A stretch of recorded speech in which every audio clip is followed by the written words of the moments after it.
Good evening and welcome to the Community Preservation Committee.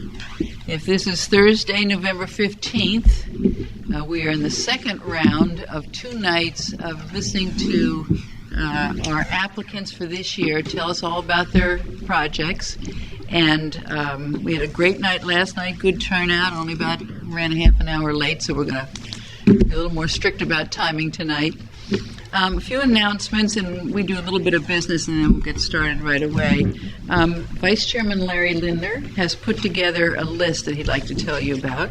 Yeah, so just in a very broad strokes, there's about $2.5 million in asks this year and about $700,000 to give out. And that is often the case. And with that in mind, I went online and I found about a dozen organizations that give out grants for preservation and some for open space and some for recreation as well. And it's not by any means a complete list or an authoritative list. I didn't take a deep dive. But I encourage all the applicants here tonight to take a copy of it. They're on the table over there by the mics, because obviously, people are going to come away from this cycle of CPC unhappy. Everybody can't get everything they ask for. It just doesn't exist. And I think it's just good for now and for going forward to recognize that there are other potential resources out there for the very things that you're looking for money for. And as I say, this is only a partial list. I just skimmed the surface. So I think it's just good to be thinking of your own organizations as being able to potentially access grants from funders outside of CPC, and for some of you, the Greenbush Fund, just to help, because you all have really worthy projects and we don't have enough worthy money. So stuff like that might help fill the gap. So please take. Copies are on the table there on your way out. We're also going to put it on our website as soon as Carol doesn't have to do all this work again, but when we get to it. And so it'll be available for everyone. It'll get updated as we find new resources for you. A couple of quick announcements. So we heard from the Coalition and our match. They give us a match against our town income. The town income this year is $1,046,000, and they were matching that to the tune of about 11%. They've just solved a little bit of a problem at town in Boston, and that match is now going to be a little over 19%, which will give us an additional $76,000 to add to what we have to spend this year. So we are now at $725,545 left to spend after we take care of our debt for the Lehner property and the Heritage Museum that we're paying off over time. And the latest number, as Larry said, is $2,361,000 in requests. So you get the $700,000 against the $2.5 million. You get what we're up against this year, but not to be discouraged. One other quick thing, in talking with one of the customers last night, I tripped over my tongue and said that CPC cannot fund statues or signs, which is technically sort of right, but there's some exceptions. And I called Bill Ramsey today, left a message. We'll talk about it tomorrow. But the fact is, there are certain circumstances where we can fund a statue if it's part of augmenting a park.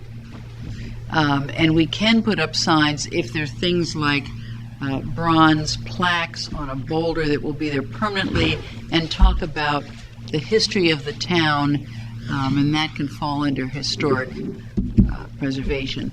So there are some exceptions, and I didn't want to leave anyone watching at home or the proponents with misinformation. That was my fault completely. So we will talk it through with them and get them up to date. Let's see, anything else before we go on? We will not be approving minutes tonight because there's just simply not enough human time to get them done between one meeting and the next. So at our December 12th meeting, we will go over both last night's minutes and this night's minutes, okay? Okay, we're ready for the first applicant tonight is the athletic fields, Mark Thorell, and we ask you to introduce yourself, name and address, and have a seat. Yep. Do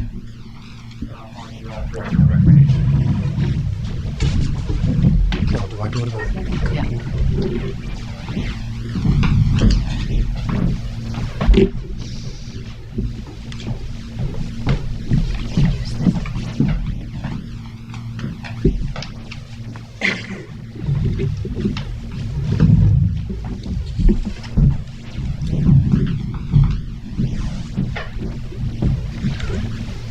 Good evening. Thank you for having me here tonight. I'm here tonight to represent the Rec Commission with their request of $50,000 to fund a town-wide athletic field study. The town of Hingham owns and maintains over 50 acres of athletic fields. These fields serve the Hingham community across a wide range of organized and recreational usage. There has been continued and sustained demand for these fields from many different youth and adult organizations. Because of this demand, there is a need for the town to evaluate its ability to meet the current as well as future needs of the community to ensure its ability to grow and adapt.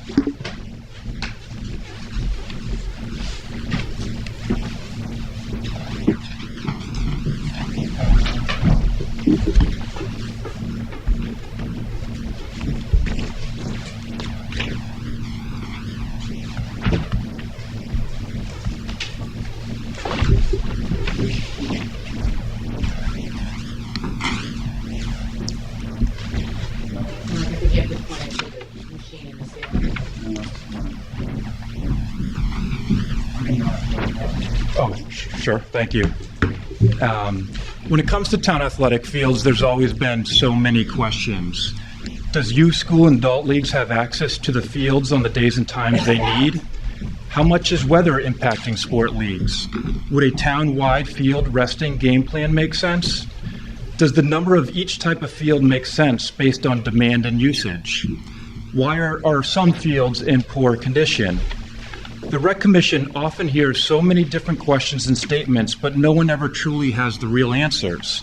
For example, we often hear the town needs more fields. Our sport does not have enough fields to accommodate the children we have. However, no one ever truly knows if this is true. Could it be we have enough fields, but we are not properly taking care of the ones we have? Could it be we have enough field space, but we are offering a disproportionate amount of field space to one sport? Could it be we have enough field space, but we can better organize and lay out the present field space we have? Or maybe the answer really is we need more fields. With so many questions, how do you get to a solution? The Rec Commission firmly believes it would be to hire a professional firm that can create an athletic field study, which would result in a review of existing athletic fields, an analysis of field and program demands and deficiencies, and a summary report which provides findings and recommendations. Field committees are generally represented by a member from each youth sport, making sure their individual needs are met. Everyone has their own agenda based on their sport. We believe a more effective strategy would be to hire an independent firm. All athletic fields would be reviewed, including the schools, Board of Selectmen, and the Rec Commission. The professional company would interview a representative from all leagues and groups who utilize town fields. This information would be analyzed and organized in a fashion so that field demands and deficiencies would be clear. This would result in recommendations, and the town of Hingham would finally have some direction and focus. Benefits to the athletic field study. Study will be able to answer the question whether Hingham is providing enough athletic fields at the necessary times. An independent study could provide the town with information necessary for taking the next steps toward accommodating the needs of youth, school, and adult leagues. A recommendation from the study could provide better access based on the quantifiable data that would be provided by each of the representatives from youth sports and adult leagues. Another recommendation could lead to a fair and balanced way of distributing the field space. This study could provide a plan on how to rest the town's natural grass fields. The study could also provide several solutions, including inexpensive ones. So I don't envision a study where the sole solution is a brand new athletic field complex costing the town millions of dollars. I think there could be some low-hanging fruit with better layout of current fields or better turf maintenance of some of the field space that we have that we are not utilizing correctly right now. In summary, with dozens of different sport leagues seeking use of the same limited facilities, and with each group coming to the table with its own agenda, an independent review of the athletic fields would help to limit and possibly eliminate future elements of contention when these different organizations seek to achieve the goals of their respective groups. An unbiased review will provide real answers with real solutions to the question we all hear: does Hingham need more fields?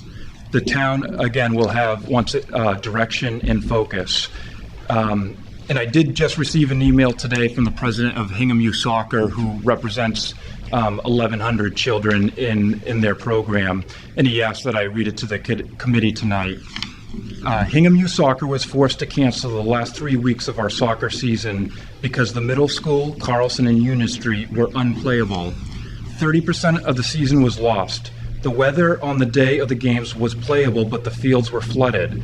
We took pictures and we'll send them so that people understand the issues faced by Hingham Youth Soccer and other youth sports. Anyone who doesn't think there's a field crisis in Hingham simply hasn't been out to the fields. It is not fair to the Hingham families that so much of the season is lost because we don't have adequate fields. This is a fixable issue. We have the space and can find the resource to make this work. Thank you, Mark. Any questions from the committee? I have some questions. Hi, Mark. Hi. Thanks for that. And it's very valuable what you're describing. That I have no concern about that. My concern is with the technical assistance study proposal and one other issue related to that. They haven't really made clear why each piece of the study is going to cost what it does. And I just kind of took my pen and did some scribbling. For instance, a review of existing athletic facility information, they're quoting $6,250. And I took the most expensive person on their team, which is the main principal, managing principal, and he or she is $225 an hour. So if it were that person doing all of that review, that would come to about 28 hours or 4 full days. And I don't see how it would take 4 full days to do that. And if it's not that person and it's somebody who makes less money an hour, then it takes even more time. And so that's my question. I think we as a committee don't really understand why this is so expensive. It's $49,000. It's almost $1,000 an acre to complete this technical assistance study, and I wish we just had more information exactly about why the money has to be spent and what it goes to. And maybe it's exactly right. Maybe it's a bargain, but we can't determine it, I think, from the amount of information here. And my other concern related to that, and I think I'm right, but I may be wrong, is I thought if something was town-owned, we had to get 3 bids on it from 3 different companies. I thought that was the rule. And this is 1 bid. So those are my concerns, not the value of learning what the issues are with our fields and figuring out directions for how to fix it, but just spending this money to get to that solution, this particular money to get to that solution. I feel we don't have enough to go on. Sure. So we're definitely not married to the proposal from the vendor Activitas. They came as a recommendation from Weymouth Recreation. This project would have to go out for an RFP and be put out, and we hope many vendors would put in for it. outlining the hours in the fields. I actually was worried that it was a little light on the hours to go over all the number of fields in the different locations and talking to the sport league representative and putting that all into data. I was actually a little worried that 20-something hours wasn't enough. I've also talked to Situate Rec and Weymouth Rec, and they were more in the $30,000 to $40,000 range, but they were looking at certain specific sites where we really think we need a global, more comprehensive view. And in order to make the proper recommendations to be able to see every single athletic field that we have. Okay, I hear you. I would urge you to question: do they need to speak to every athletic director? Like, for instance, maybe something could be written up by each person, what their issues are, and they go over it. It just would save a ton of time. I'm just thinking of how to save money to get this done because money's so tight. Yeah, no, great questions. Yeah. I think the meat and potatoes of the study is meeting with the sport league representatives to make sure that all the voices are heard. And sometimes if you ask someone to write something up, I don't know if the answers are always going to be there. I think having a dialogue is important with each representative, but I definitely hear your concern. And I hear yours. Jim? I guess my reaction was the other side of the coin. As I read the proposal, I thought it was too heavy on design, too heavy on physical issues. I mean, real issues, drainage in particular, orientation of fields to make the best use of the land. But I kept looking for management and usage and demands and expected demands. And I think that's why it's very important to talk to not just the formal representatives of leagues and programs, but some selection of people who wish they were playing, what do the Scots do with brooms? Curling. Or something, I mean, there may be things that nobody's really talked about that is going to grow. So I think it's worth spending more time on both present management, competing demands, the history of when there have been conflicts that kept one good thing or another from not happening, and then, working towards the program. So, I mean, personally, I was more pleased to hear your description than the work program. Sure. So when I met with the firm Activitas, they kind of gave 3 tiers: a lower tier in the $30,000 range, a mid-tier $50,000, and a higher tier closer to $100,000. And we thought that the mid-tier sounded kind of what we needed in Hingham, so we went with that. We're a little less concerned about, I know there's a lot of questions about the management of fields, but we're a little knowing that there's fields under the Board of Selectmen, the school department and rec, that not all management things are going to be solved from a study. We're really more concerned about, do we have enough fields, inadequate fields for our youth and adult leagues? That's the highest priority, but behind it is the competing demands. I mean, they're both real. Yes, definitely. Yeah, no, some field studies will include the management component. Thanks. Yeah. Kevin, you were liaison on this. What are any thoughts or questions about it? I don't have any immediate questions. I will reiterate what I said when we last met, and that was that, at least my experience when I was a parent of athletes, there seemed to be a lot of dysfunction in the town over the fields and not really knowing what we had and how to maximize the use of what we had, because we didn't know what fields could be used or rested, and they're always competing for use. And that it seems to me that a study that would help identify what we have, how to use it, how to maximize use, is something that's really needed, especially because there are 3 competing operating entities. If there was one operating entity, they could more easily manage the fields. So at least my observation was it's probably a good idea once and for all to figure out what we have and what we might need. Would an overall manager of all the fields make any sense? I don't know how you'd ever do that, but it would be great to have one phone number to call and say what fields are available, ours is flooded. So, and that gets back to that sort of, we have a bunch of trains in town, but we don't have one schedule, and we don't have one scheduler to say, here's when the trains run and how to run the trains and what train to catch, so that even if the 3 different groups retain their jurisdiction or control, it would be nice to have a centralized manager to direct people to what fields could be Master used. scheduler. Yes. Maybe the study could include best management practices for municipal fields, and whether or not the town of Hingham goes that direction or not is up to the town. But yeah, maybe we could have a section in there for best management practices. And your sense seems to be we may have enough fields, it's just that we don't always know which ones are available because there's no scheduler. My sense is I don't know. I know that we have some fields now that aren't being used at all. So it's hard to say we need more fields without figuring that out first. So yeah, no, there could definitely be some inexpensive solutions.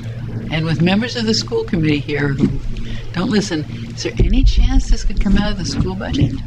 If most of these are school-owned? I would say that most aren't school-owned. I think it's 50-50 about. And I think it would be unfair if it's a global town-wide view to have it on one of the three managers of fields. All right, you had something. Well, can it wait? And I know you don't want it to wait, but is it dire? Is it an emergency? And I'm not saying that as a leading question. We just No, sure. You have a budget. Yeah. I think that email summed it up nicely. If you ask some of the leagues, I think they would say we're in a dire need. Is it public safety? Certainly not. So it certainly can wait. But in terms of the priority of recreation in the town of Hingham, I would definitely put it up at the top of the totem pole.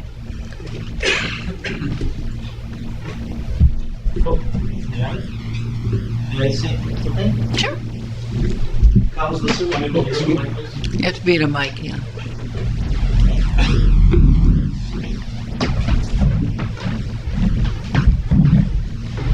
My name is Carlos da Silva. I'm a member of the school committee.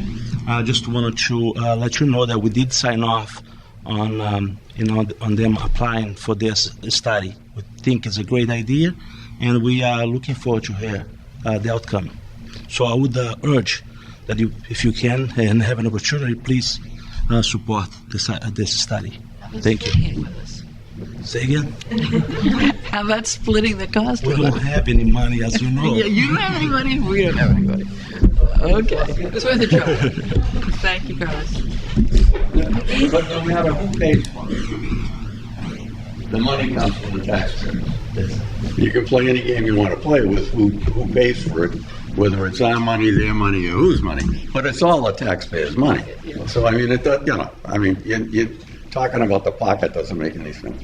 Libby, as head of recreation, do you want to put in a plug for this, or just... Well, I mean, this is something we deal with every day, and to talk about the constituency that is involved with this, I mean, as Mark stated, the amount of people who have an interest in this and who need their voices heard, and the reason this should be an independent study, completely independent, because you do have so many variables here. One of the key components that I think we're missing by not mentioning it is that a study of this kind will have a savings. It's not just about spending money, because right now we have to throw money at major problems that might not need to be thrown if we have a plan. When you have a plan, you take care of things before they need, dire circumstances, and you're able to rest fields and make sure that other fields are playable. So the goal is that in time, with a good plan, we'd actually be saving money. Now, if there's a need for other fields, that's a situation. But I've learned in this town that once a town gets behind a project, everybody gets on board, and anything can happen when you get everybody on board. So maintenance schedule would be helpful. It takes a plan. One question for you. Will all three parties abide by the results of the study? You spend all the money, we do the study, they say do X, and the three groups can't agree on what X means, or how to implement X. What use is the study? Oh, it's a good question. I think providing the focus and direction from the unbiased vendor will help everyone realize that they need to get behind whatever the recommendations are. And hopefully that would be the case. Anyone? Thank you, Mark. Oh, thank Nice you. presentation. Mark, take one of those. I got it right here. Because maybe there's a solution that doesn't involve the Hingham taxpayers. Next, we have a presentation by Deirdre Kavanaugh Anderson, and it's for the Old Ordinary Stabilization Plan. And Bill, you're liaison on this one.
Deirdre is the Executive Director of the Historical Society. Thank you, Carol. Thank you, the committee. As Carol said, my name is Deirdre Anderson, and I'm the Executive Director of the Hingham Historical Society, and I'm grateful for the opportunity to present tonight. I wanted to introduce several of our leaders at the Society. Paula Bagger and David Hannon from our Board of Directors are behind me, as well as Ellen Miller, who is our dedicated volunteer lead at the Old Ordinary property, and John Rice, who's in the back row, who has dedicated an extraordinary amount of time to help us with some filmmaking that we want to show you tonight to overview our grant application. But I just want to say thank you. As you mentioned at the beginning of the program, the meeting tonight, that the Historical Society is one of the beneficiaries of the debt that you continue to pay off as CPC with the Hingham Heritage Museum at Old Derby. And I want to again extend to the committee our sincere and profound thanks for the support that the town provided to underwrite that restoration of Old Derby into the Hingham Heritage Museum. And I'm happy to report we have come off an extraordinary fall of programming, including last night's annual Harvest Supper with a sellout crowd. We had programming every week in the month of October from history makers that you can now see on Harbor Media, thank you, with Violet Villani, 94 Years of Hingham History. We had author visits, we had lecture series, and it is a dynamic and cultural place, and we are grateful for the support that we've received from the town. Tonight, I want to focus on our beloved Old Ordinary House Museum property located at 21 Lincoln Street. And to give you a flavor for that, oops, don't want to go back. I want to show you this.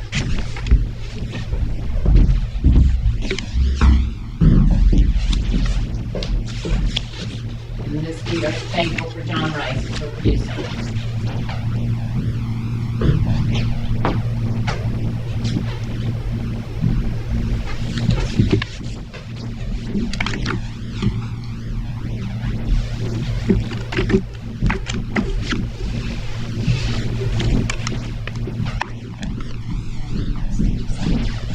Kate said it worked.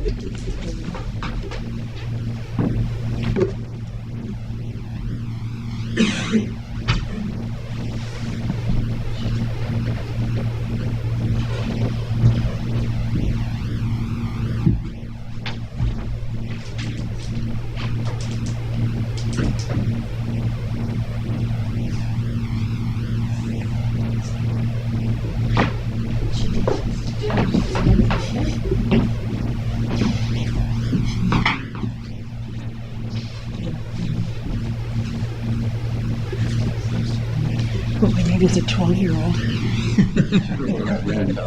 We need a grandchild in here.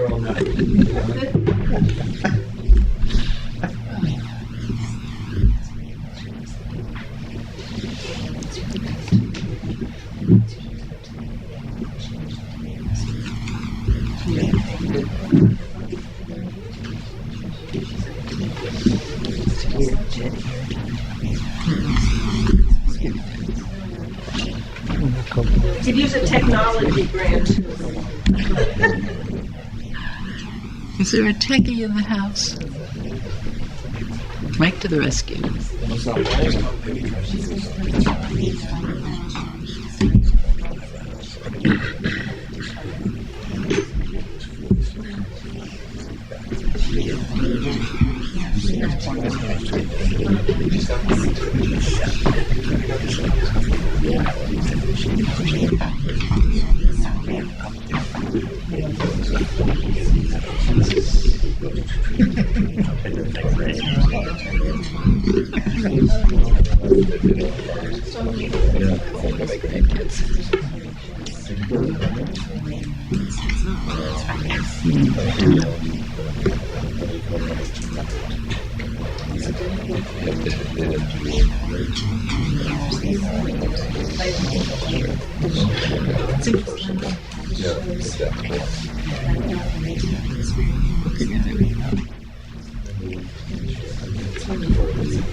Oh, that's a good. Do you want to start with Alan and get back to Deirdre? Because no, I'm forgetting that one. You have to do it with Carol.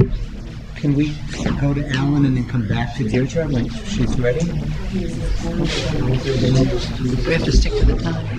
I can do it without a PowerPoint. Deirdre, I'm coming. Just move on. Wait, guys, we can have Alan go in front of you and you can still try to get it. Alan, if you're comfortable without the PowerPoint. I have a hand up. Yeah, because PowerPoint. I've seen Deirdre's PowerPoint and it would be good if we could find it. Okay, so You haven't signed out your lines. I'll go old school. Thank you. Appreciate that, Alan, very much. Carol, are we going to be okay doing this? Okay, thank you. I'm Alan Perrault, 39 Elm Street, Hingham, chairman of the Bathing Beach Trustees. Ed Johnson, who's vice chair, is here. Chris Daly, who's not, actually did this presentation that's before you. There's a handout that essentially is the PowerPoint. I can just walk through that rather than show anything on the screen. It probably will go quicker. You all have that? Guys? Yeah, I think you're all certainly aware of this project. I mean, the concept for a snack stand / new bathhouse originated really out of a CPC-funded study in 2007, part of the master plan for the harbor. And this committee has been gracious in funding us the seed money in 2016 to do the engineering and architectural analysis to see about the feasibility of even doing this project. So the first couple slides are just of the rendering. Sevi Strakolowski of Hingham was the architect. The project has gone through a fair amount of scrutiny as far as its Conservation Commission, the Planning Board. We actually add parking spaces with this plan, by the way. We end up with 34 more spaces. Because some people were concerned about the overlap on a busy day with a snack stand, a Saturday afternoon when the beach is active and the farmers market is open. And we're cognizant of that. And even in the permit we got, we agreed not to run any functions on Saturdays before 2 o'clock. So if there was a function in the community room, it wouldn't overlap with the farmers market. And while I'm on the farmers market, one of the other dominoes of this that'll actually pick up even more parking is the plan is to actually move the farmers market into the Grove area, which they like that concept. I mean, it's kind of a more pastoral setting than being set on an asphalt parking lot in the summer, which isn't the easiest thing for some of the vendors, and it's fine in the spring and the fall.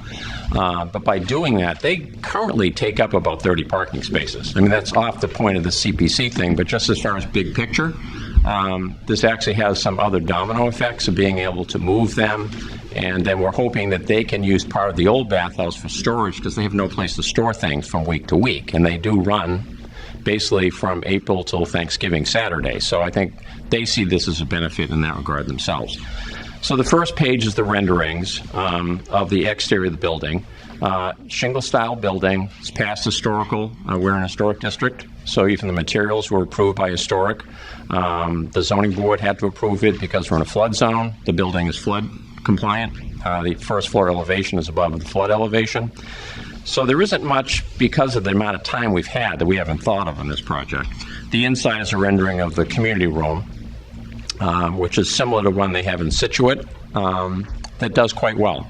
And the plan on that is actually for that to be used for community events. It'll be available to rent. We assume we'll get probably about $400 to $500 per event. We'll give a preference to Hingham residents. They'll get a more preferable rate. And the vendor is actually of the concession stand is interested in himself, as are some other people in town. They're using it as a small function facility.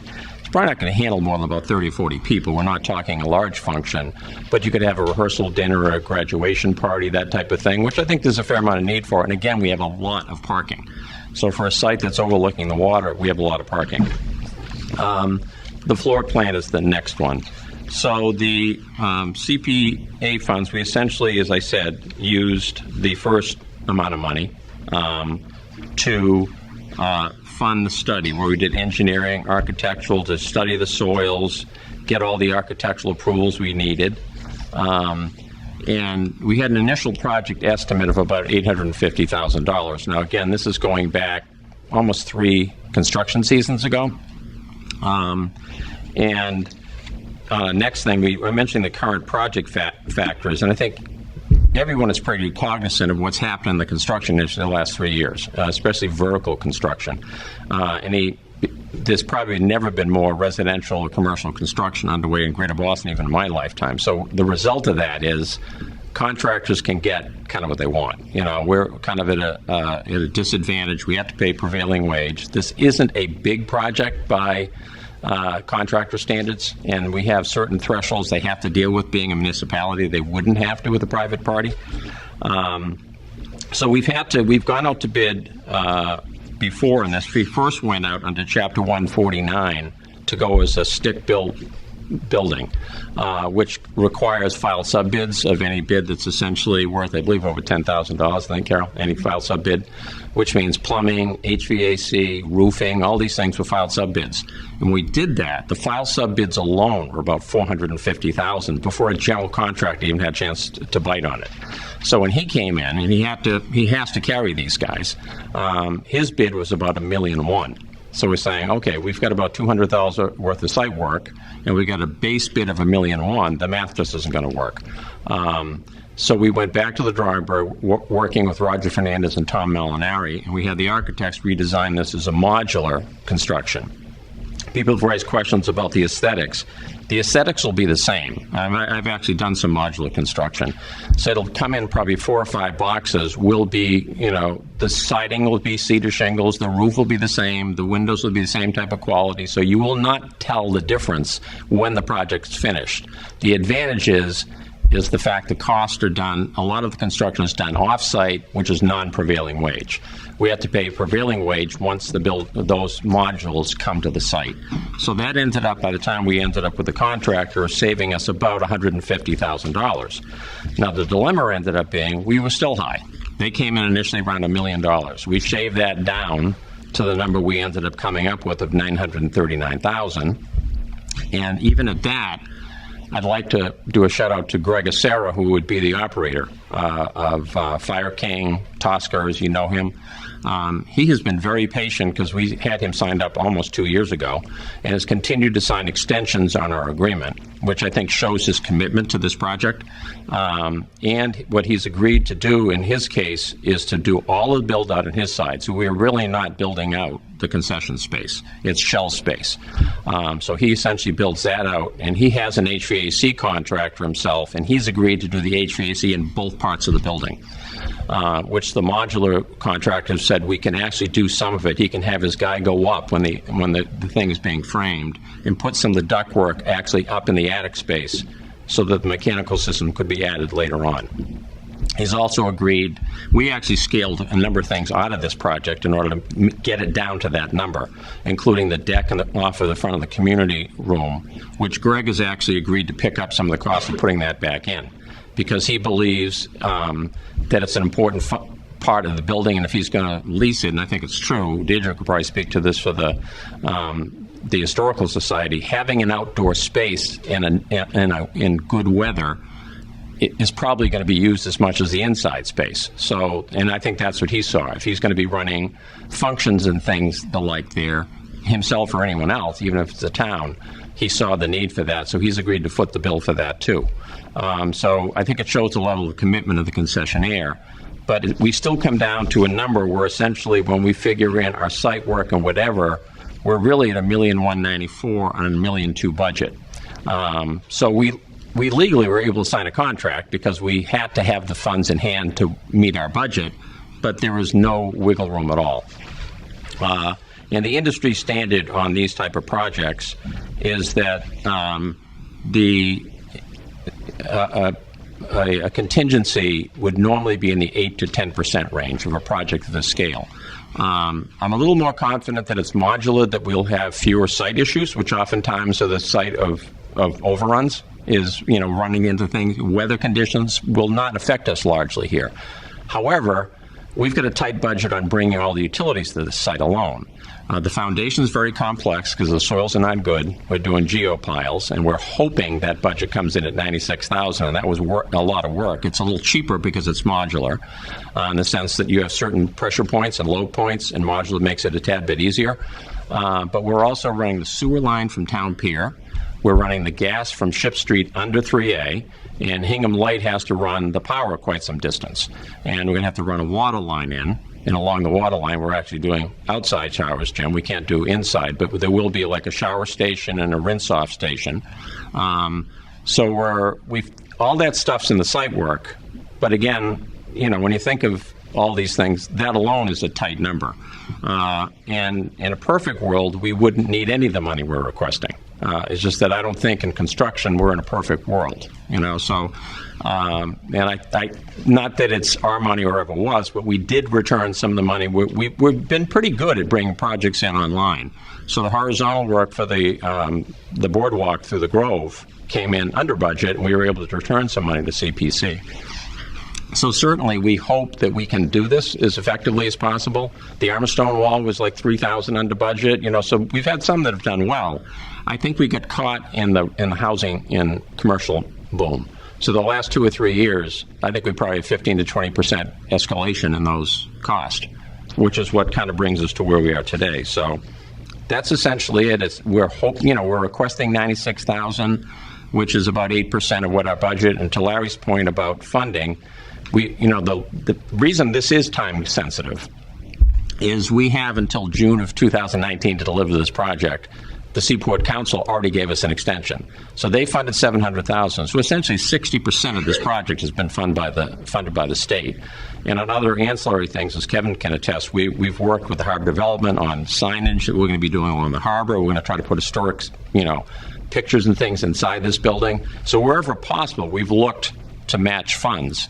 And I think the importance of getting this project done successfully for the town is, I know Harbor Development and others are looking at future seaport money, for the wharfs and other big projects like that. And I think we really need a success under our belt that we delivered a project we claimed we were going to deliver. I had hoped that we wouldn't come back to you for any more money when we last got the money from town meeting. But I think, as a guy who works in residential and commercial construction, it's just hard to pin projects down now. And I still think at the end of the day, the price per square foot is not exorbitant for this building. It's a 2,700 square foot building with about 500 square feet of outside space, some of it built to prevailing wage on a tough site, that will be fine once it's done. And the other plus about this project, again, doesn't relate to CPC, is it's going to make the trustees somewhat self-supporting in the sense that we get, after year one, we get revenue, and we also get 6% of his gross over a certain threshold. And we'll get money also of renting the community room, and we hope that rec can use it for yoga programs and other things like that, because again, we have a lot of parking. You look at some of the programs that they run here now in the town hall that competes with town hall during the daytime, and that's what's done in Situate a lot. Their rec department uses their community room quite often. And I also see this as one other thing I mentioned to the concessionaire being used by the Lions Club for the July 4th, that we could potentially let them use that at no cost so they could raise funds to help offset the cost for fireworks. And on prom night, letting the PTO use it for like light refreshments. My kids, the times they always went to the harbor were the 4th of July and when they graduated and went to their prom, And we're cognizant of, as we use this building, it'll also be a community room that, small groups like this could on occasion meet there. It's going to be open year round. plenty of parking. So again, a little long-winded, but that's kind of where we're at. And I would hope if we got this money, we wouldn't use half of it, but I can't predict that. Just to remind the audience, of course, we claw it back whatever you don't use. So. Correct. You know. Any questions in the gallery? Nobody? When does a building, when do you start working on the building? Good question. I didn't get into that. We've signed the contract. They're working on the 25% drawings right now at the modular thing, where we can look. 25% drawings are pretty much what you're going to build. You know, so we're going to look. We're supposed to get those actually the next week, I think, Carol. We're due to get them this week, and they had a targeted date. If I want to say May 19th or something, I think we may need a little wiggle room there, but that's the other advantage of modular, is because this is built outside of our weather conditions. Our plan is to get the foundation done by the end of this year. So if we do that and get the utilities to the site, quite honestly, it'll be more efficient because we're not dealing with winter conditions, and they hope to do most of their work in the spring once we're past the winter. So we get the foundation in and get the utilities run to the site, you know, we'd have March and April and May to get the building up. And if you've ever seen a modular thing, I think the surprising thing in this is you go by one day and a week later, it would look like the whole building was done. You wouldn't have known where it came from. Jim. You mentioned the favorable square foot price, but some of us can't divide in our head very quickly. What did it come to? Well, I think if you take the site work out, it's probably in the range of about, you know, if it was, so let's say for, you know, the outside space probably makes it like a 3,000 square foot building, so it's probably, you know, $320 a square foot or something like that, which seems high, but it's a special purpose building too, so it's not like this isn't, even for the modular guys, this is not an off the shelf project. And quite honestly, the reason Triumph wanted to do it is when they have a lot of experience in modular, but they do a lot of modular classrooms. Most of the stuff they do is boxes, and I kind of teased them about it to get their own price down. I said, you really need something in your portfolio that has a gable roof. That's what I was thinking. You see houses stacked up, four boxes all done. Yeah. You get totally unique space. Oh, yeah. I mean, it's an L-shaped building. It's got matching gable roofs. It's not your conventional modular building. So as a result, you know, I don't think it's as cheap as we could build it, but we're not looking for that. And we're hoping this is a building that's there with durable materials that's there for the next 75 years. Thank you so much. All right. Well, thanks for all your patience. Following along with this, and we understand why the difference this year, but... All right. Well, we appreciate it. Thanks a lot. Thank you so much. Now, back to Old Ordinary. Ready, Deirdre? I hope so. We all hope so. How do I get out of this screen now?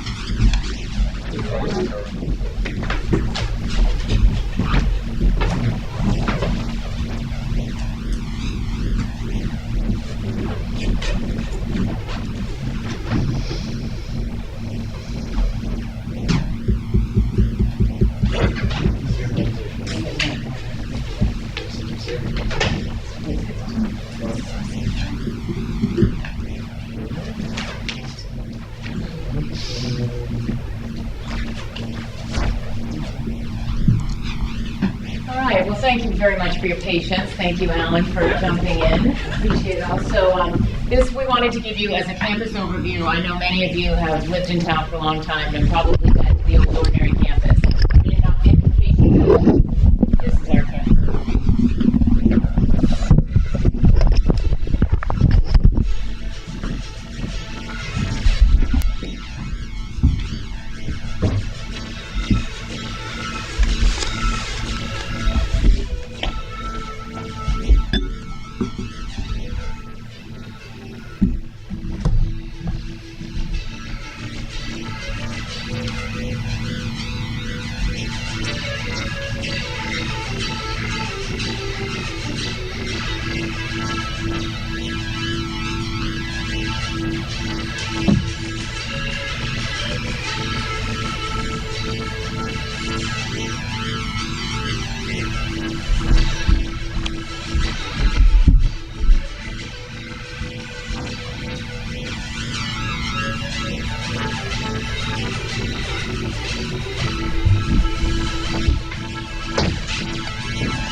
So why stabilize the old ordinary for the next century?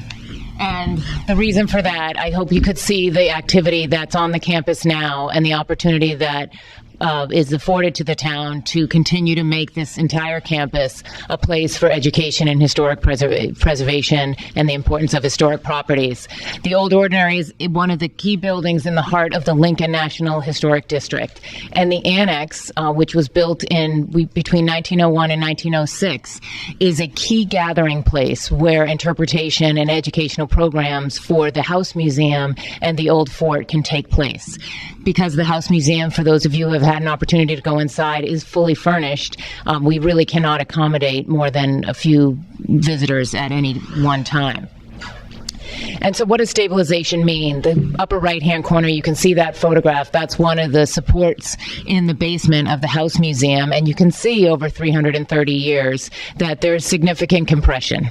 That's not the original timber that supports the first period home, but you can see over time that the support beams need to be shored up. The annex, when it was built, was simply built sill on grade. So that, as you can see over time, someone went in and stuck some cinder blocks under there, but it needs to be lifted up and a frost foundation put in for the stability to use it as a place for education and programming.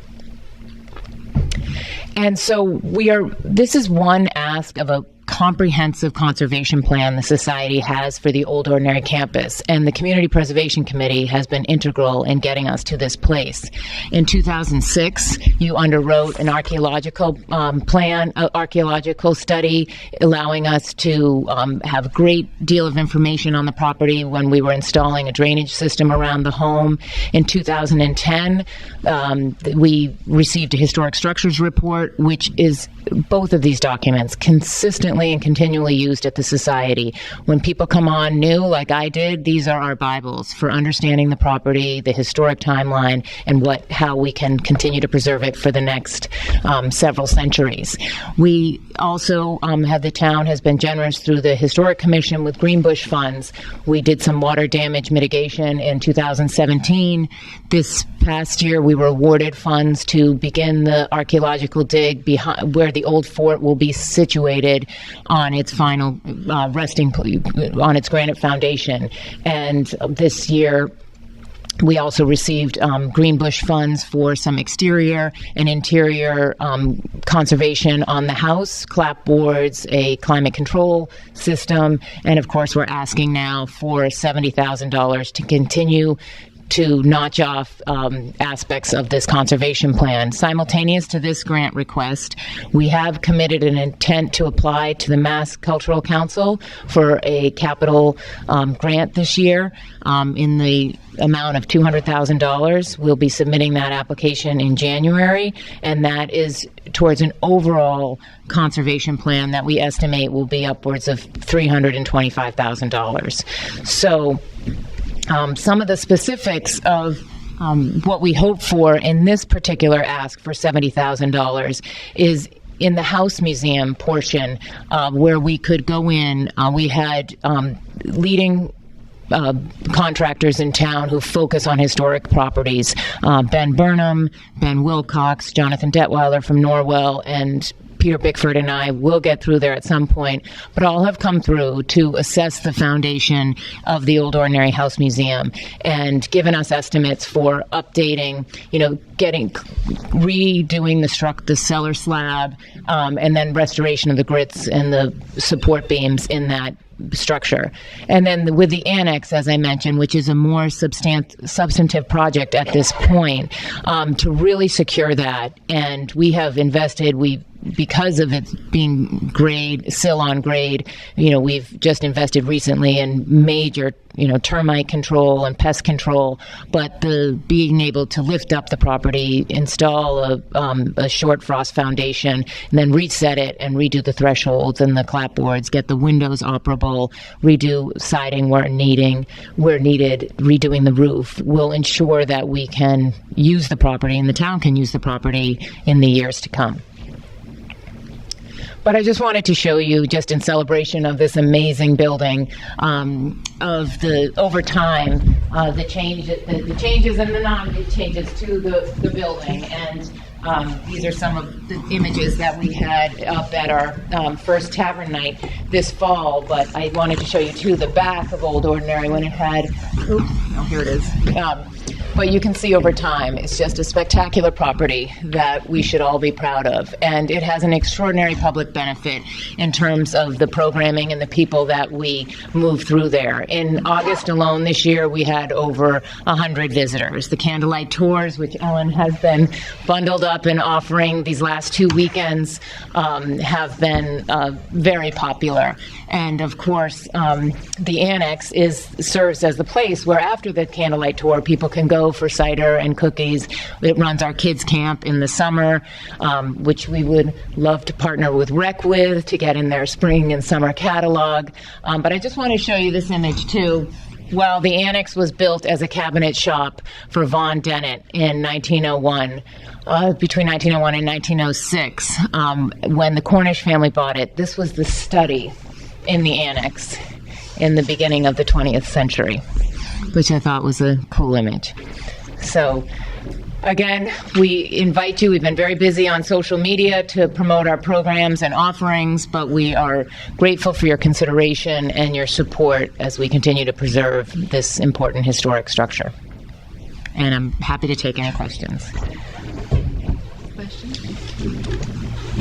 That's a wonderful presentation. Your write-up is perfect. Thank you. I guess my question is, I was adding up, it was 120,000, and just looking at this, I think it was 100 that you asked for. Now it's 70. So We did. Looking for other funds? Yes, we are. We went in when our interest in applying in the summer was 100, but identifying that there's a constrained funding year, we reduced it to 70. We'll take anything you'd like to give us. What do you think is more pressing, the stabilization of the main house or the annex? At this point, we believe the stabilization of the annex is quite serious and needs immediate attention for us to be able to safely continue to offer programming in that building. I don't have questions. I have observations and thoughts. You're in the difficult position of having to be appreciative for grants that have been awarded that you have nothing to do with that are still being paid, and you do it very graciously, so thank you. Your ears must be burning all the time because everybody around town talks about how great you are as executive director of the Historical Society. Another observation I have is, you're right, we have a few $100,000 left to pay off on the Heritage Museum, and then CPC gave $37,000 and change last year to get the Richardson House, the fort, on a foundation, and it was presented as a very dire need, and it hasn't happened yet, and we understand there needs to be a preservation restriction agreement, et cetera, et cetera. So those are things we have to think about. We have to spread the love, and we have meager love to spread. Another thing, I think it's great to apply to the Mass Cultural Council for a cultural facilities grant. Just make sure it's not a matching grant, because I'm not. It may be. So it's just something you want to be aware of. And on the sheet, there actually the Historical Society, probably more than any other entity that's applying for CPC funds this year, could benefit from some of those places. So just observations. Your presentation was great, and the need is very clear. Thank you. Yeah. Jim? Great job. Thanks, Jim. I'm very pleased to hear that you're having more program events in the building. I know you want to sleep over there. Right. What's that? But the fact of other things happening in the building, and then you get into the tavern night. It's a really good step. I'm curious about one thing. The point of the roof where the shingles make this very difficult bend, is that a problem area for water getting in? And how did it happen? Was it in addition that they just sort of kept on putting shingles? Well, it happened, we know, in the late 20s and 30s. You're talking about the dormer windows in the old house. Probably the roof comes along. And Yes. goes to a lower level. Mm-hmm. And rather than dropping down, it's very plastic. Yeah. For shingles. Mhm. I've always been curious about it. Yeah, we are watching that closely because with the dormers, you do get moisture. It hasn't, there's not water pouring into the attic, but it's something that we're keeping our eyes on, and with doing better flashing in the crickets of the ceiling. I mean, the Old Ordinary is a phenomenon of roofing because it accompanies a 1688, 1740, and 1760 structure, and then dormers added in the beginning of the 20th century. But it is something we have to keep our eye on, and that's why Be alert for dripping. Yes, and be alert for dripping. Thank you. Thank you. Great job. No more questions? Thank you, dear. Great, thank you, and thank you again for accommodating our technology hiccup to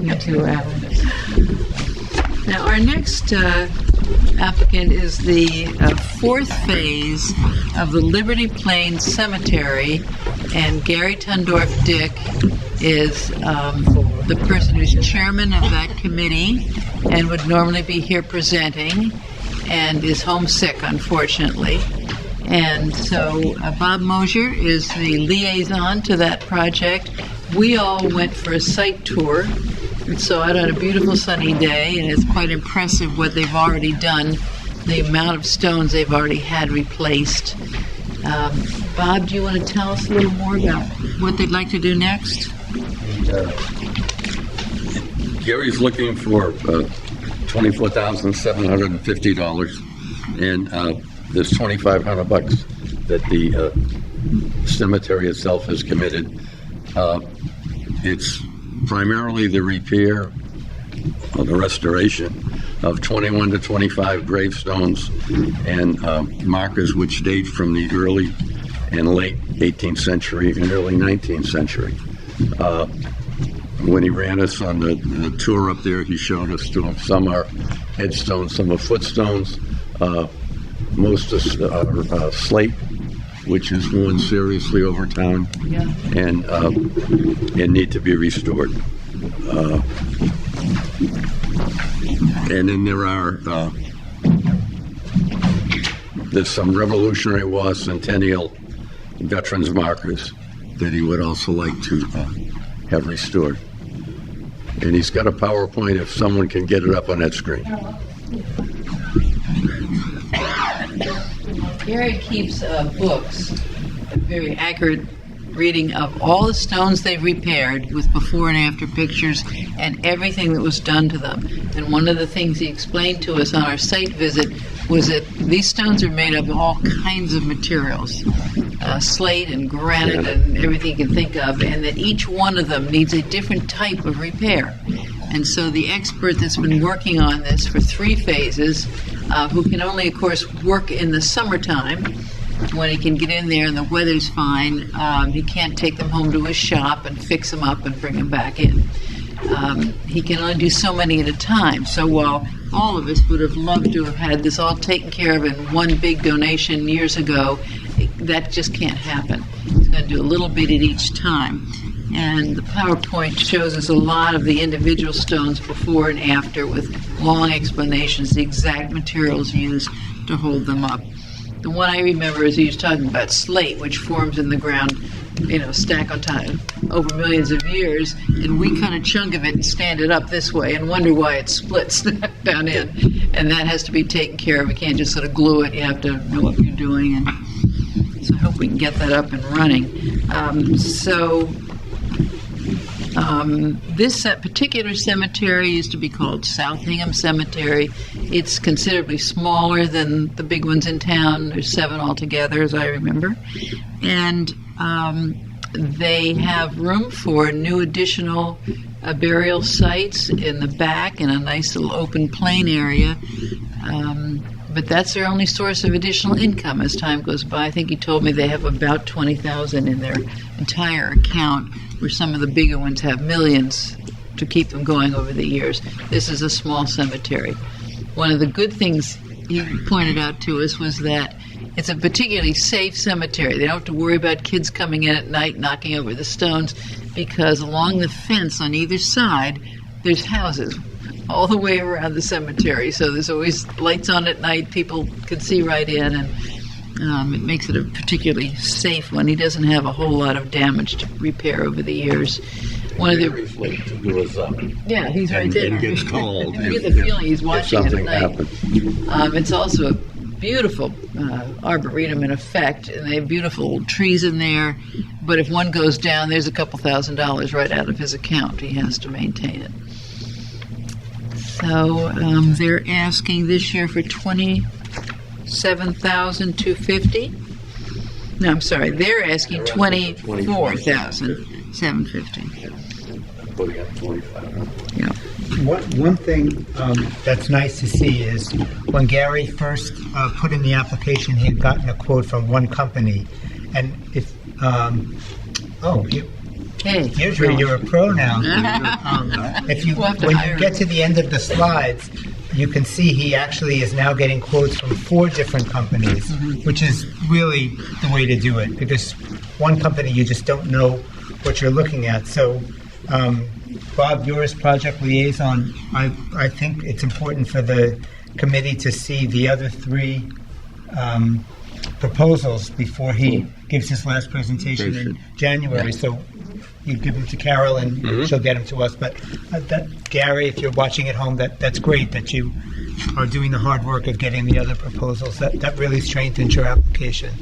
Many of these go back into the early 1700s, as I recall. I was talking about them. And you see Witten, a lot of names from the history of Hingham. And these are the stones he's talking about having repaired. Some of them, the lichen on the top has literally eaten away the granite. And the smallest stone you see in the foreground on some is the footstone. This is why gravestones are called headstones, because they used to put a headstone and a smaller footstone on the grave.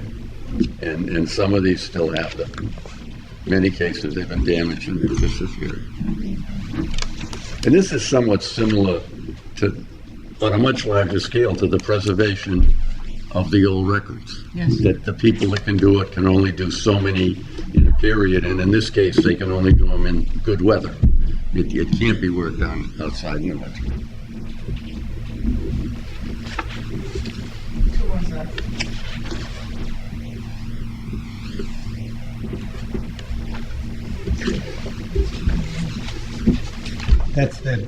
That's showing that he's getting more quotes. More quotes that he's got coming. And he also said that the records would then be kept somewhere in a place with public access. Yes, they're duplicating all these books that he has of the records, and people knock on his door and they want to find Uncle Louie, and they know he's in there somewhere, and Gary gives the tours and identifies them. There might not have been a lot of Louis in the 18th century, but that's a different story. Maybe in France. If they were, they're on the hill at Old Ship. That's where they put the Catholics and the Indians. The cemetery is now open to everyone, as I understand it. Yes. It was just South Hingham. As is the Hingham Cemetery. That's right. That's right. Any immediate questions on this? We heard so much when we were on the tour, and give us the full rundown. Okay.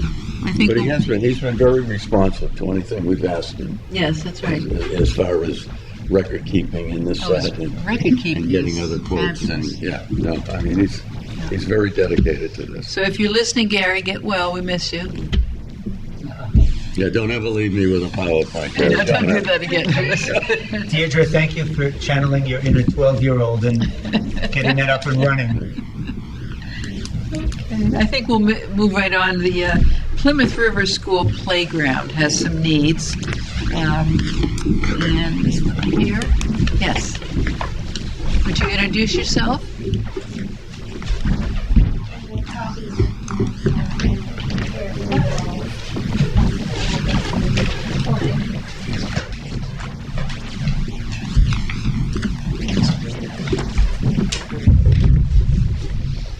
So I need to, okay, all right.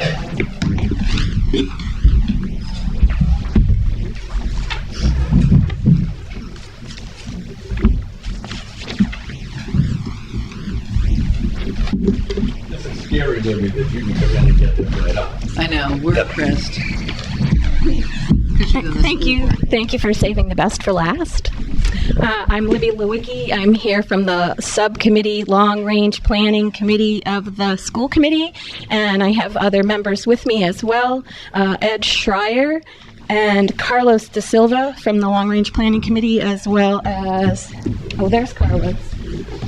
John Ferris, our business manager from the school board, from the school office. So I'm here today on a recommendation of an advisory committee member, as well as the Capital Outlay Committee, to request funds from the CPC to help us to upgrade the PRS playground and meet ADA guidelines.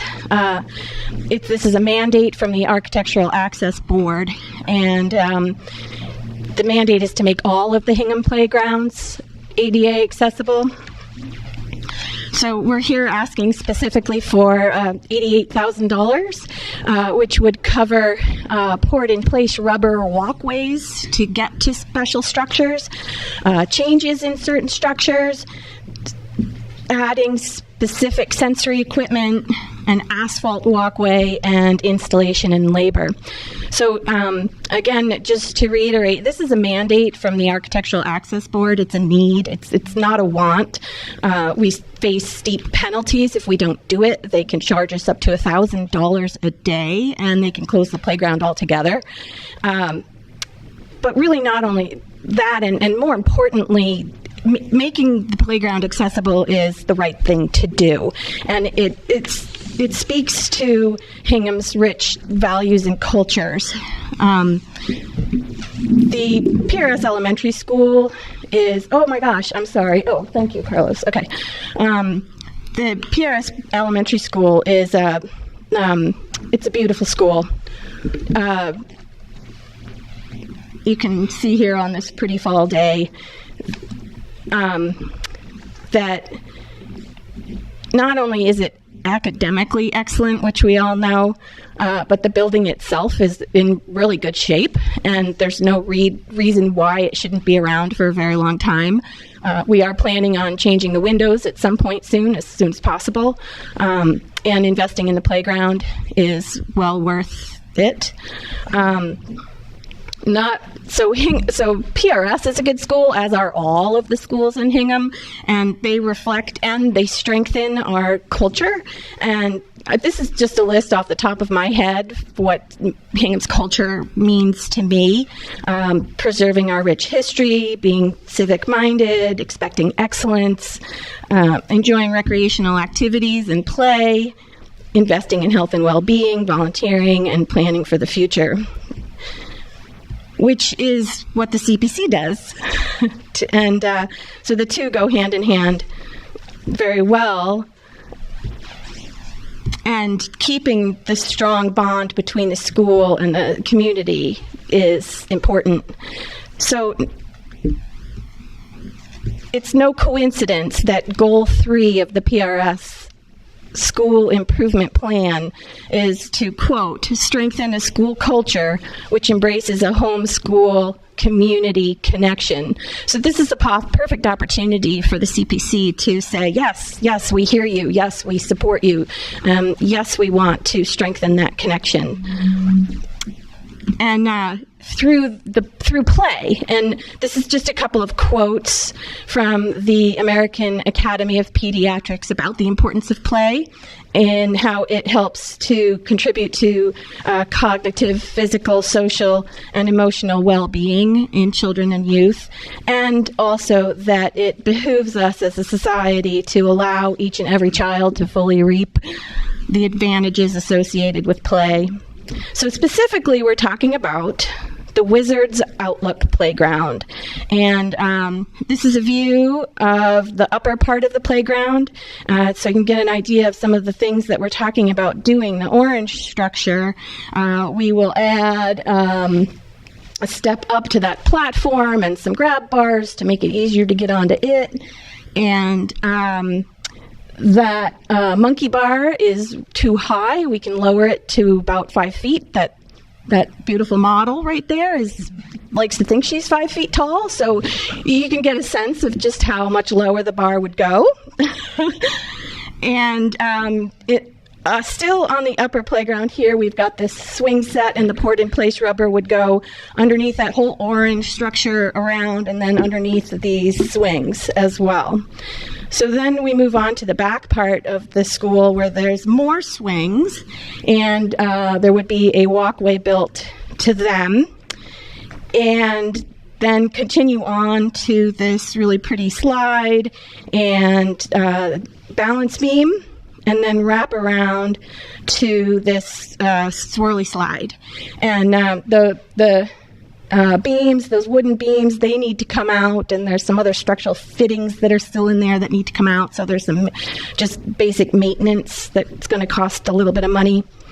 The CPC, a few years back, paid for Crestfield, and this is a gorgeous playground. I live on Gardner Street. It's just amazing, and this is what a fully accessible playground looks like.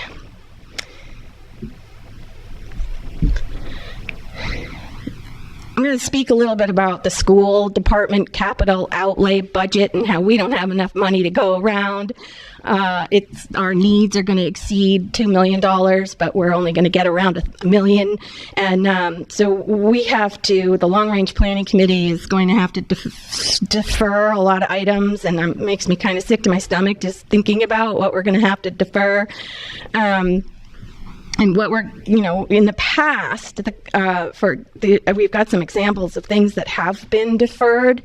The PA system at the high school last year was deferred, which became a real problem in October when we had a real lockdown, and some of the teachers didn't hear it, and so they didn't know we were in lockdown right away.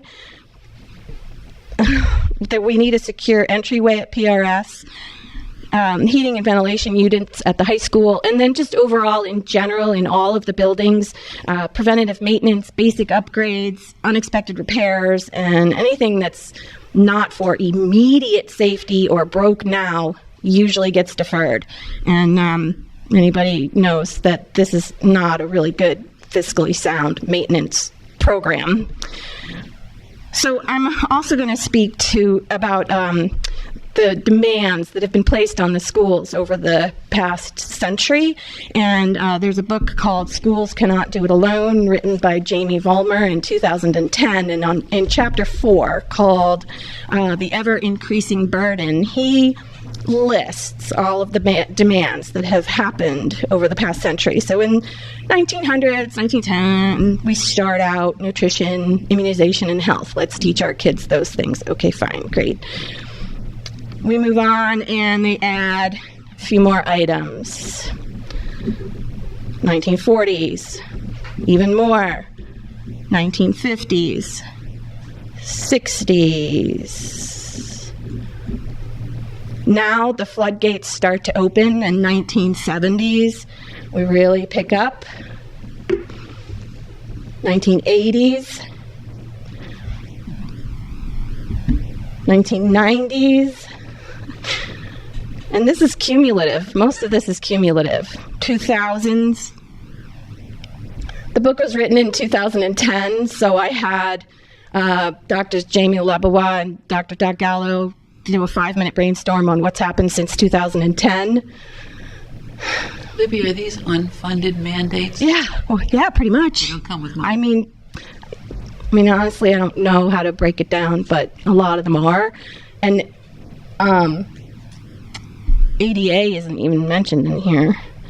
So also you've got the explosion of standardized testing and reporting requirements from the federal government. So go on, Carlos, please. Okay. And then, so what does this mean? This means that we are a far cry from reading, writing, basic arithmetic, and needlepoint for girls. And we're overwhelmed, and we don't have enough time, resources, or money for all of these mandates. So this is where the CPC can help. Not only will CPC funds satisfy the Architectural Access Board mandate, it'll promote play in the community students with disabilities at PRS. It frees up funds for other town and school needs. It enhances our public schools, and it preserves Hingham's community values. It's a win-win-win situation. Community, CPC, schools. Win. I mean, you can keep going on. So we would be grateful for any support that we get from the CPC, and we thank you for this opportunity to present our case to you, and we thank you for all of your hard work, time, dedication, and contributions to the town of Hingham. Thank you, Libby. That's a nice presentation. A couple of quick questions.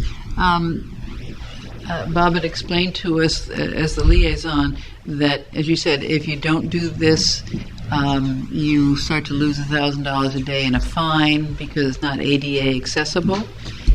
Does it have to be completely ADA accessible, or are you just looking to put the squishy stuff on the ground for safety's sake, the rubberized? Does the 88,000...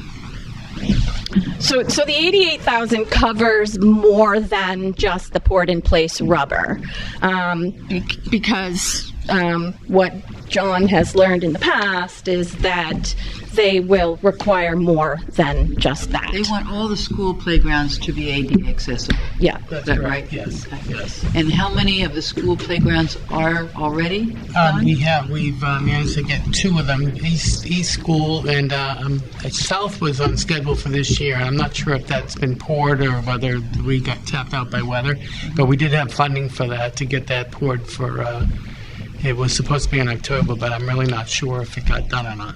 Does the mandate just refer to the safe ground material, or does it mean adding equipment so handicapped children can get on to each of the different play pieces? The mandate is for inaccessible surfaces, but the along with that, there should be equipment that provides the same sensory services, sensory as non-ADA type equipment. So it's a good thing to add a couple of additional pieces of equipment.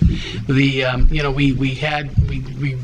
remediated a number of those things, but they weren't in full acceptance of it because our surfaces it's ADA compliant wood fiber today, but that's not acceptable in Massachusetts. Right. They needed a different surface. So, we committed to go through a process of upgrading all of our playgrounds.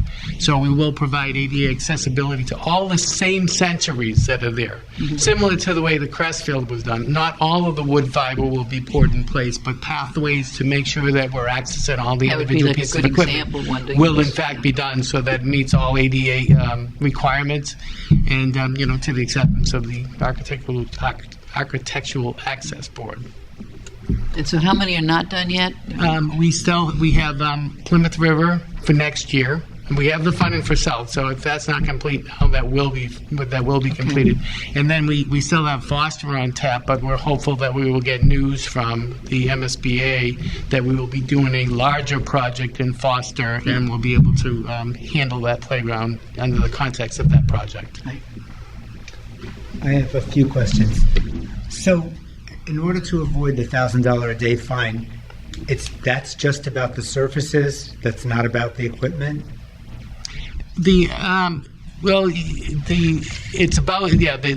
finding was the surface. The finding was the surface. So I think it would be important for the committee to get a breakdown of how much of the 88,000 is the surface. Oh, we have that detail. Okay. We do have that detail. So it's probably in the package. Okay. I'm sure it's in the package. Question. Another question is, so this is a statewide mandate, yes? Yes. So every school playground in the state is going to have to conform, at least to the surface, right? If somebody blows the whistle. Only if somebody blows the whistle. Only if somebody and that's what happened here. That's what happened on schools in the South Shore. Cohasset got nailed. Hingham got nailed. I don't know. Norwell got nailed. And I think Cohasset was paying the $1,000 a day. Well, they closed their playgrounds, which is not a good alternative. That was going to be another question. How real is the threat? Okay, I got that answer. Well, I mean, if you get the threat, you have the option of going forward and trying to become ADA compliant or closing your playgrounds. Okay, and then my last question, which, and you don't have to have the answer now, but I think it would be good to have the answer by the January presentation, is the school districts that the whistle was blown on, what are they doing to get the surfaces done in such a way that they don't have to pay the $1,000 a day fine? I'm just curious what the other solutions are. Only about half the towns in Massachusetts have enacted CPA, so there are other things going on so that towns don't have to be paying $1,000 a day. And I would like to learn what the other solutions are. Well, I know the ones that were in the same position as us have proceeded to upgrade their playgrounds. But with what money?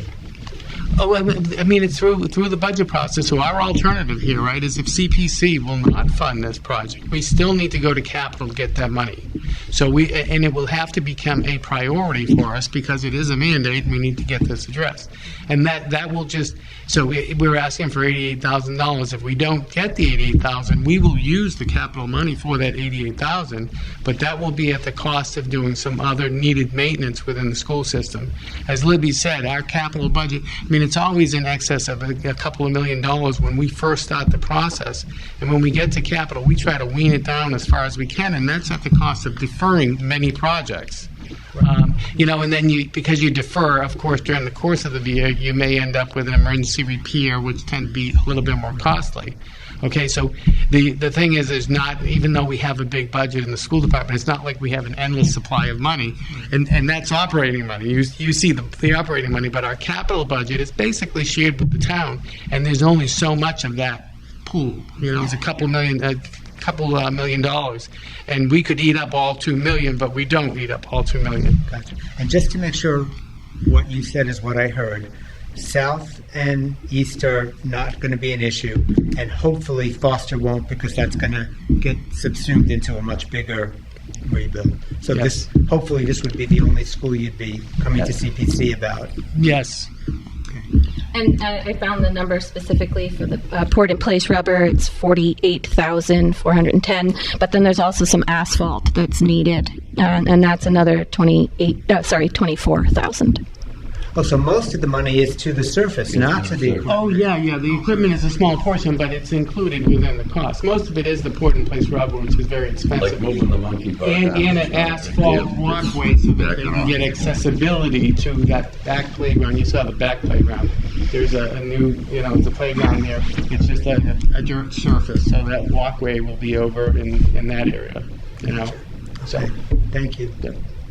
And no matter who pays for it, so whose pocket it comes out of, the money's coming out of the taxpayer. It has to be done. Yeah, the money will be coming from the taxpayer one way or the other. And as I said, the cost to us is we will have to defer some of the project because we're not going to get.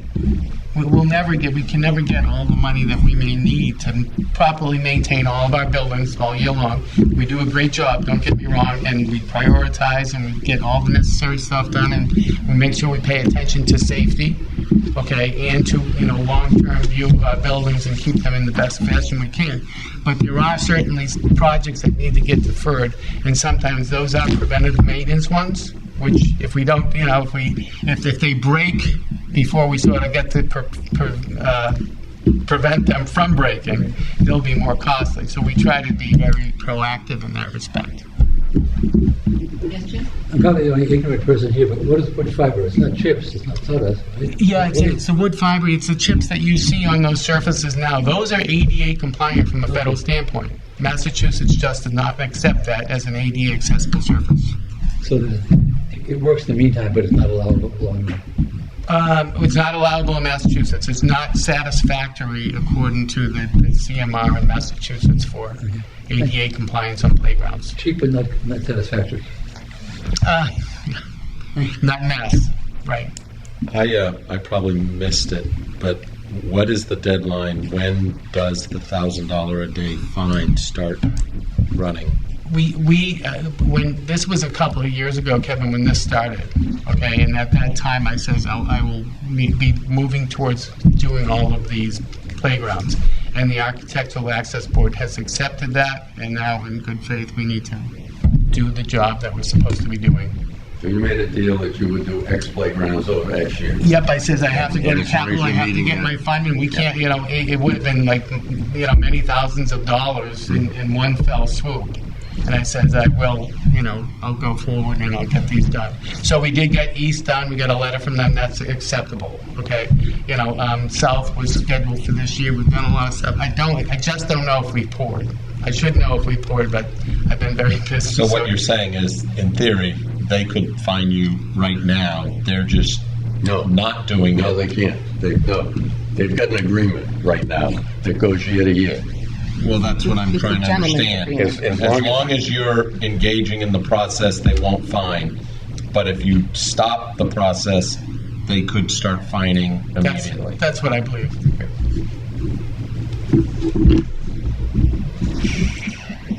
Again, Vicki, this has to do with playgrounds and schools. Any comments? Well, we were well aware, the rec department was well aware, particularly in Cohasset, and they immediately started to get fined. So I think Hingham was very lucky that they were able to get the agreement to move forward. So good for you. But we understand, the pour and play is very important. In Crest Field at CPC, when you look at that playground, you understand. The requirements, it's not just about accessibility for handy. It's making sure the fall zones. It's also about regular kids falling. There's a fall zone, and the swings particularly create a huge fall zone because obviously you don't fall off a swing here. Usually you fall up out here. So it's expensive. I can't tell you how many times I knocked the wind out of myself when I was in elementary school. So it is a dilemma, but believe me, the threat by the state is very serious. And for someone who spends a lot of time in South Boston, you ought to see how quickly they are upgrading every playground in there. So it has to be done.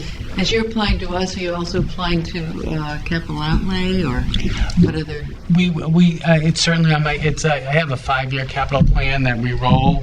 So we put a 5-year capital plan together, and typically what happens is this year we'll roll into the 5, and then we'll add new items, and then we have to look at it and we have to push it. But these projects will not be pushed because they cannot be pushed. It's we don't want to shut down a playground. We need them for the kids, and it's good for the community too. And Plymouth River really is a beautiful little campus. It's a nice little building. It's sturdy. It can last a long time. We do need windows on the back, and I'll be pitching that until we get windows on the back because that's one building we should absolutely preserve. We can have that in this town for a long, long time, and it's a nice little building. It's a gem. It really is a gem. So I think it's very much worth investing in. Okay, guys. Thank you very much. Thank you. Nice presentation. Thank you.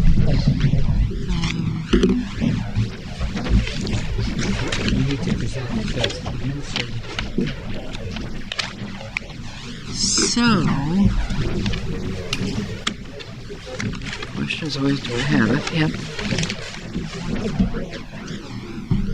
Yep. Okay, guys, it's just us now. The last thing on the list is not really a project. It's our funding for our administrative costs. And Carol has given you, does everybody have it? Okay. The new format that we're using, sort of a spreadsheet. Every year we will drop off the oldest year and add the new year. But it just gives us a way of looking at how much we're spending in each item and as we look to the future budget for the following year, we can pick up trends on what's costing more than it used to, what's not costing as much. Are there any general questions? This is pretty straightforward bookkeeping stuff, but if anybody has any questions. Oh, good. I was hoping you would. Everybody okay with it, Kevin? You puzzled at all? No, good. Okay. So, as you know, we're asking for $50,000 this year. It's the same situation. We're just making a lot of guesses. We can't ever tell what our legal bills are going to be. You see years with no legal expenses at all, and others as high as $11,000. Salaries we can predict a little bit. It's going to increase year after year, but it's a guessing game. And Carol and Roger do a good job at putting this together for us, but. Okay, that's the last thing on our agenda. We thank you all for coming. Thank you for Harbor Media for once again filming us. Okay, anybody want to? Motion to adjourn? Seconded? All in favor? Thank you all.